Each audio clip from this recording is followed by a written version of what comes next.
Building influence is something anyone can learn. It's an investment you can make in yourself, and it can hold the keys to achieving your dreams and having the life and impact you want to have. I'm Laura Cox Kaplan. I've learned a lot over 3 decades about building and sustaining influence and how using it and using it effectively can make a big difference in your life and career.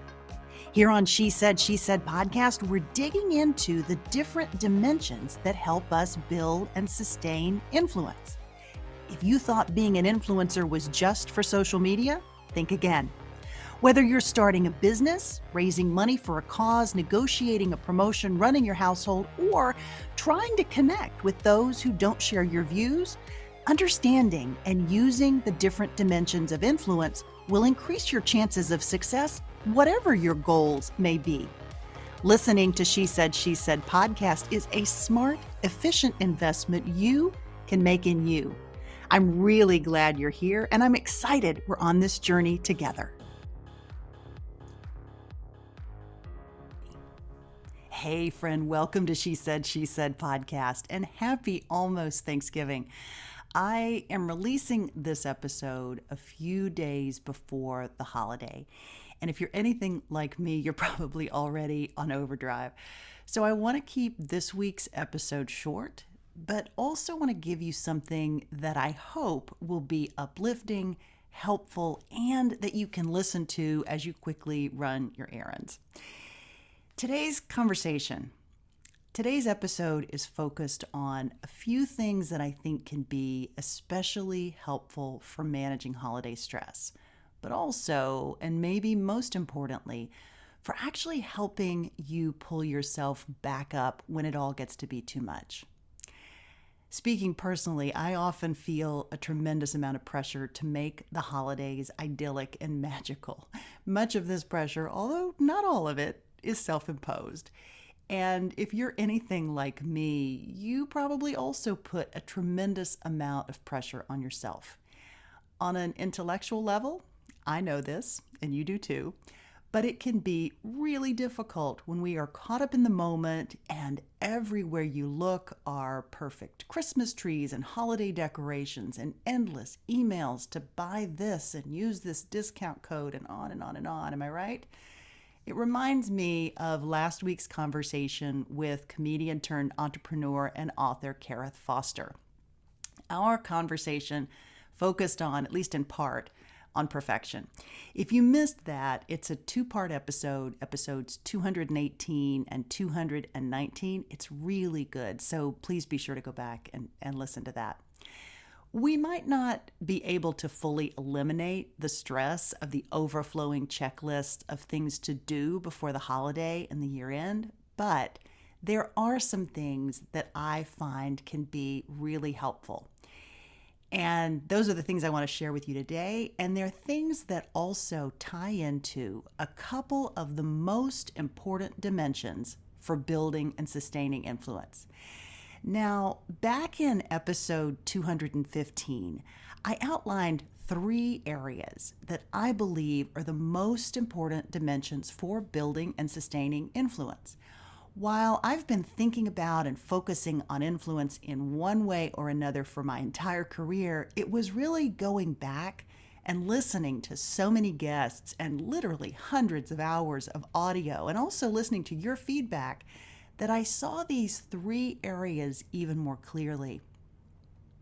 If you missed the episode where I talk about the 3 dimensions and break those down, I hope you'll go back and listen and let me know what you think. But here's the thing.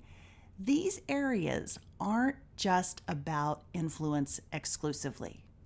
They also help us create a healthier approach to our relationships and to our mental health and mental habits. And in turn, those habits and practices, most of which fall into the category of what I would call micro habits, they can also help us manage stress levels and boost our moods and make us happier.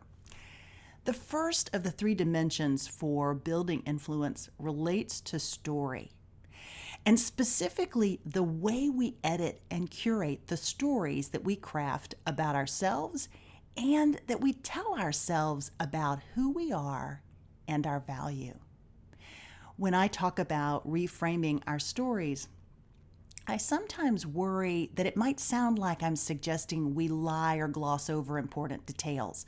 On the contrary, I'm actually suggesting that we dial into those experiences that have taught us the most and make sure that we're reframing even the messiest, least pleasant ones around some positive dimensions or maybe an unexpected positive outcome that it's led to. Doing that not only helps us shift our mindset about these experiences, but it also helps us deepen our gratitude. I read somewhere recently that the way we celebrate Thanksgiving, or really the reason why it's a holiday in the first place, grew directly out of this concept of remembering the bad in order to feel more grateful for what is good. And even in the case of those early settlers, it was gratitude for their very survival when so many of their friends and loved ones had perished. That first Thanksgiving took place after nearly half of those early arrivers had died after that brutal winter, and many of them starved to death. Then Thanksgiving actually became a national holiday in the middle of the Civil War in 1863. Just think about how difficult it must have been to reframe those stories after so much loss and hardship of so many people. Death and destruction was literally everywhere. Research has shown that when times are good, people tend to take that prosperity for granted and begin to feel somewhat invulnerable. But in times of crisis, we feel less in control, and often we feel an acute sense of humility. It becomes harder to take things for granted. I recently read a little book called Gratitude Works, a 21-day program for creating emotional prosperity. It's written by Robert Emmons. I'll include a link in the show notes if you want to grab a copy. I found it really helpful, and you might too. The author suggests we think about an unhappy event in our lives. Then ask ourselves, how does that unhappy event compare to your life today? And then maybe reflect on what you learned about your own strength and your own ability to survive during that difficult time. Robert Emmons says the point isn't to ignore or forget the past, but to develop a more productive frame of reference, to essentially reframe that story. You don't have to be in the throes of a crisis in order to cultivate that sense of gratitude. But research has shown that the more we practice this, the more resilience we can build, which can also increase our ability to manage through in those more stressful times. Now, the value of practicing gratitude is backed up by science, and it certainly isn't new. Even something as simple and as easy as keeping a daily gratitude list can be really helpful for rewiring your brain to be more focused on gratitude. But here's another suggestion that might complement those efforts if you're already keeping a list. And this is something that Dr. Samantha Boardman shared in our conversation in episode 205. She also shares it in her terrific book, which is called Everyday Vitality. Again, I've included a link to that book and the episode in the show notes for today's episode. Her suggestion is to focus your gratitude efforts on something she calls other praising versus self-benefit.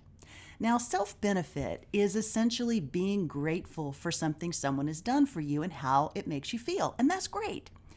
But other praising is recognizing someone else for something they have done and how their action had a positive impact on you and maybe others.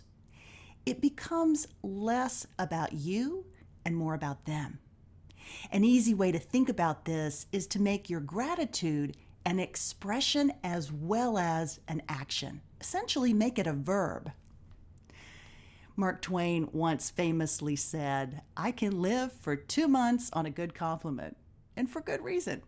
Research has shown that dopamine, that brain chemical that's associated with well-being and joy, is released when we are praised.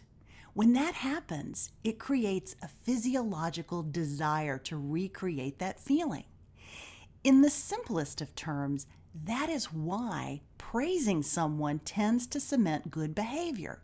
But in addition, you are likely to find that as you praise someone, you also experience that same chemical reward. By doing something good for someone else, you also feel good. Now, other praising tends to have two important benefits. The first is likely to result in a bigger boost in your gratitude and potentially your mood. But it is also likely to help you build stronger bonds and connections with others when you do this. So you're really getting a double benefit and across two dimensions that both help you battle stress, boost your mood, make you feel better, but that also help you build influence in the process. So to get really tactical here, one thing you can do is maybe pick a friend or an acquaintance or two and send her a note telling her how much something that she's doing has meant to you and why you found her effort valuable. Maybe she's volunteering at the school or she started a new business or a project. Write her a note or even hop on Instagram or Facebook or LinkedIn and share something about why you're grateful for this person. Single her out for her contribution and how she's having a positive impact on you and on others. We already know that compliments and praise can go a long way toward connecting us with others. But when you consider the psychological boost that can also be attached for both of you, it is truly a win-win. Friend, when we invest in ourselves and in our relationships, and when we make doing this a habit, that's when we're likely to see the greatest results. But even doing this sporadically, just when you need a boost, is a good use of time and effort, and it can really help to boost your mood and your spirits, often when you need it the most. Then, when you combine those efforts with a focus on reframing your story and focusing on how much you've learned, including, maybe especially from the less successful ventures and efforts, it can go a long, long way toward helping you put in place critical building blocks for long-term influence in your life and career. Friend, have a happy, safe, and wonderful Thanksgiving. And if you have an extra minute, I would love to hear from you. Tell me what you thought of this episode and how you work to boost your own mood and battle stress, especially during the holidays. I'd really love to hear.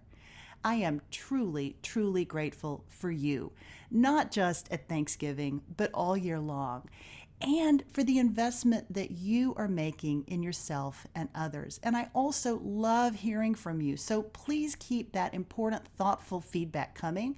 When you share your thoughts with me, it helps me improve our content week over week and to ultimately reach more listeners, and I am truly grateful for that. Remember, you'll find the links to the books and episodes I mentioned in this episode. It's episode 220. You'll find those things in the show notes, and you'll find the show notes on my website at shesaidpodcast.com. There you will also find a full, free, downloadable transcript of this episode. Oh, and one more thing. I have also included a link to a very special holiday shopping market where you can pick up some fabulous gifts for friends and loved ones. I am a new member of something called the Lydia Menzies Supper Club. The fabulous, creative, and entrepreneurial Lydia hosts an online holiday market that is made up of products provided by women entrepreneurs. Actually, I think there's a couple of men too, but mostly women. I got the cutest monogrammed holiday cocktail napkins from the Preppy Pagoda and also several amazing new candles from my friend the fabulous Susan Center, who is the founder of the Southern Bungalow Candle Company.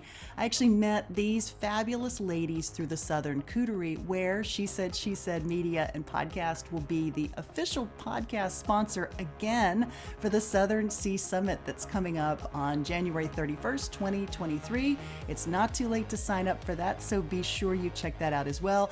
I will include links to all of these amazing things so that you can check it out as you're digesting your turkey and maybe doing some Black Friday holiday shopping. Next week, friend, I'll be taking a break, but I'll release a bonus episode that I think comes at just the right time with just the right message for you. Until next week, you take care, have a happy Thanksgiving, and I'll talk to you again soon. She Said podcast is produced weekly by She Said Media.